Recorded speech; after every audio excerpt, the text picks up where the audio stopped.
Hello everyone, this is Sukruti Joshi from LG Institute of Engineering and Technology, Ahmedabad.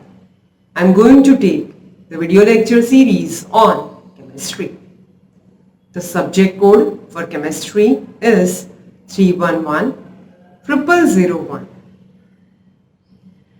In this session of chemistry, we are going to start a new chapter, that is our chapter number 4. Chapter number 4 is polymers and fibers. It involves the study of polymerization, different types of polymers,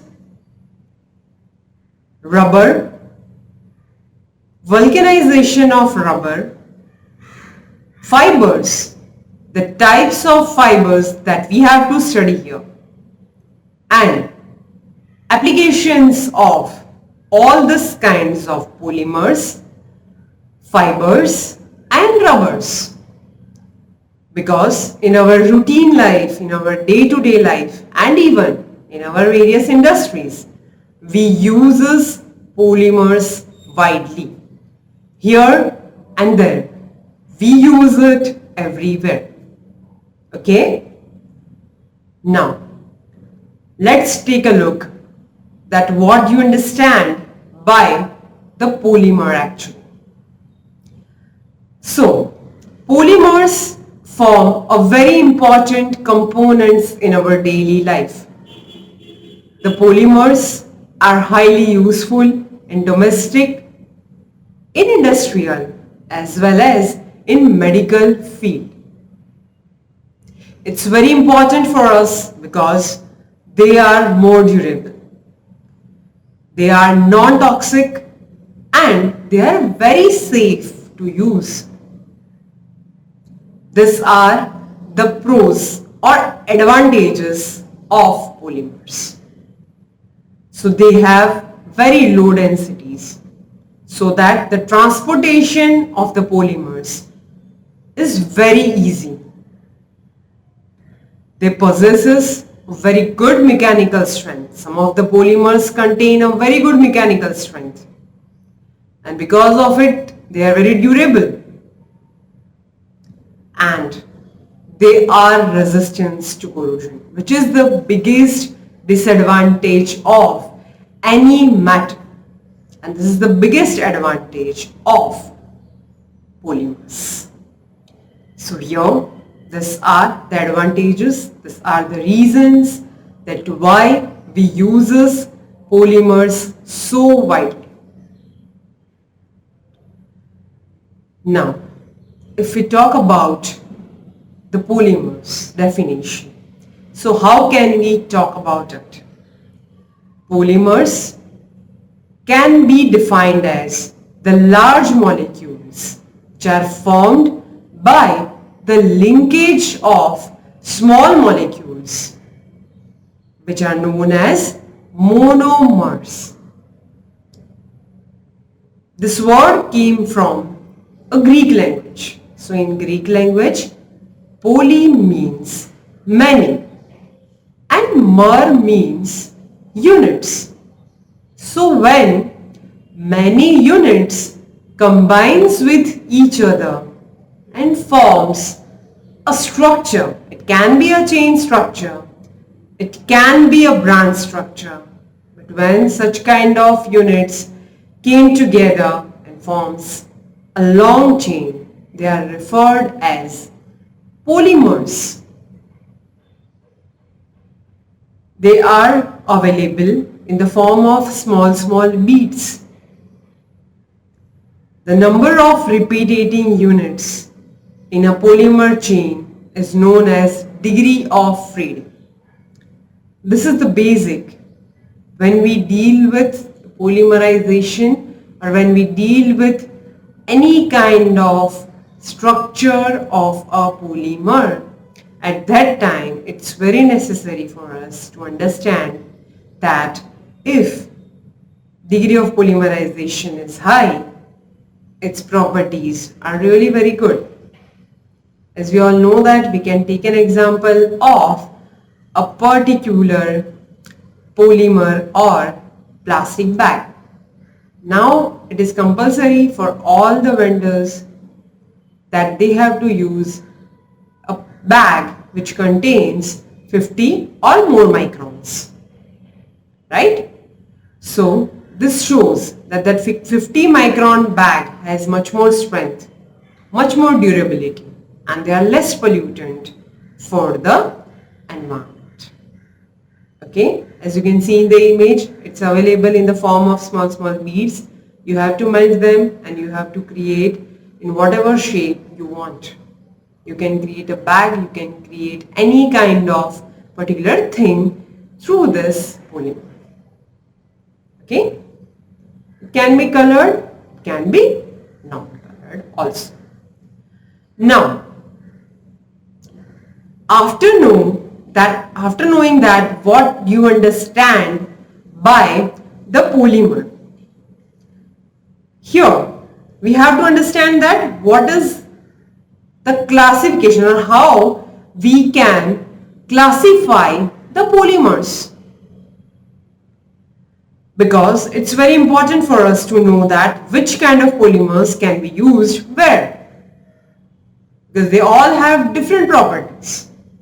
Okay, here we have a classification of polymer based on different aspects. So the first one is classification of polymers based on its source or based on the sources. So as it can be seen, the first one is a natural polymer. Natural polymers are the polymers which occurs in the nature and are existing in natural sources. Where they can exist?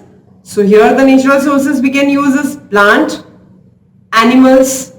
Some common examples of the natural polymers that we can take is a protein, cellulose, starch, rubber, etc. We can even take an example of DNA and RNA also, because it's again a polymer of amino acids. So there 4 types of different amino acids are there. They combine with each other and forms a long chain. Although sequence can be differed, but they are one type of polymers, right? So they are considered as natural polymer. Now, the second type. Which is the second type?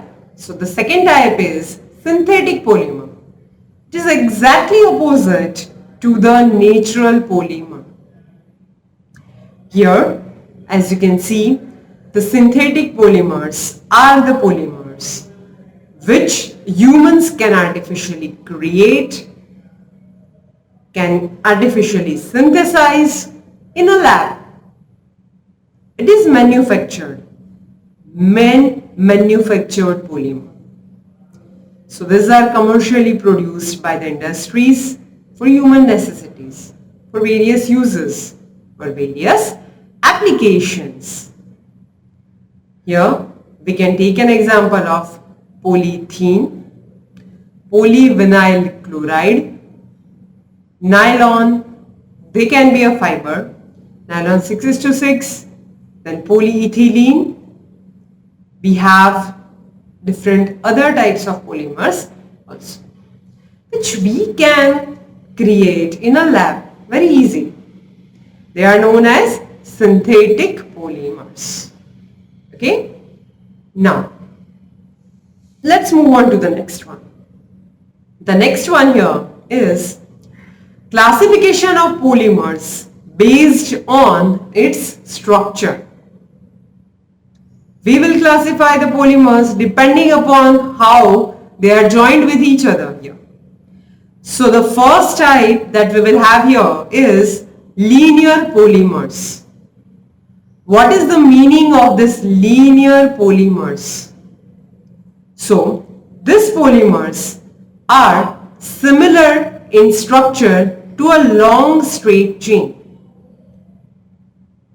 A very common example you can take here is PVC, polyvinyl chloride. We can also take an example of polythene or polyethylene. What happened that n number of small monomers combines with each other. Now they are generally similar ones.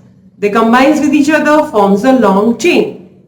This long chain becomes and has a chain structure. So it's referred as linear polymers. Right? Another type is branched chain polymers. So what is the meaning of it? As we can see, the structure of this kind of polymers is like the branches originating at the random points from a single linear chain. Right? A main chain is present and from that we have different branches came out from it. So it creates a 3D structure. Right?